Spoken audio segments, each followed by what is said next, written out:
Molweni ekhaya. Yeyi bantakwethu. Alitshonile ngenandaba. Kuselusikisiki apha Eastern Cape kwindawo yaseGoso.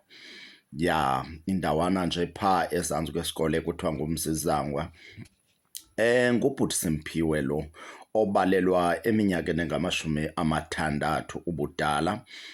Bhuti Simphiwe ke uhlala kule ndlu bantakwethu niyibonayo kwaye ke ungumntu osehamba ngeentonga.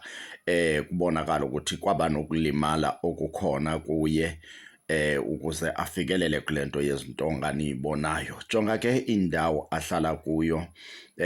Yokhumbula ke iGoso nedolophi ilusikisiki e-Eastern Cape iphaa kumasipala iNgquza Municipality. Sike sabamba ke uward committee usisibabalwa nothi xa ethetha utata lo sele eneminyaka ala kule ndawo. Kwaye ke ngelishwa lakhe kwake kwafika umeya waseNgquza Municipality ezojonga le ndawo lo tata ahlala kuyo ngaphaya konyaka ophelileyo. Umbuzo ke umile bantu baseMzantsi Afrika, Eastern Cape, OR Tambo, ingaba na uphuma nini kwezi ngxaki ezingaka? Uyawukhumbula ke wena mbukela apha ekhaya, Vusisizwe TV channel iza kundwendwele kweli khaya nilibone kakuhle. Okwangoku sisathunyelelwe le mifanekiso niyibonayo.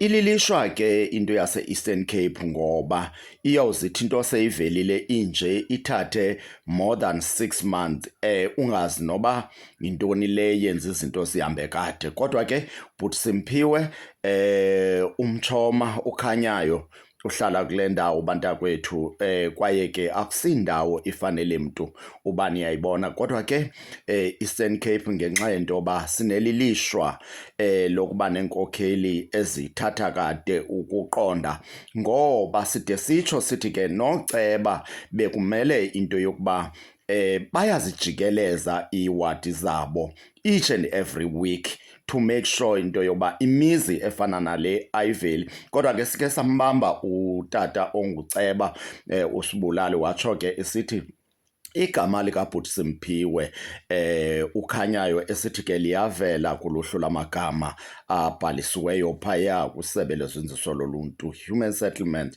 OR Tambo uyacelwa, ofisi kaMr Dlulane siyayazi into yokuba iyaphakama xa sifikile. Kodwa ke sithi masingade sifike noko kwamanye amakhaya khanizenzeleni lo msebenzi ngokuthi nibahambele abantu ukwenzela into yoba abantu bakwazi ukuncedakala. Mbukeli, khawumamele ke ezilandelayo.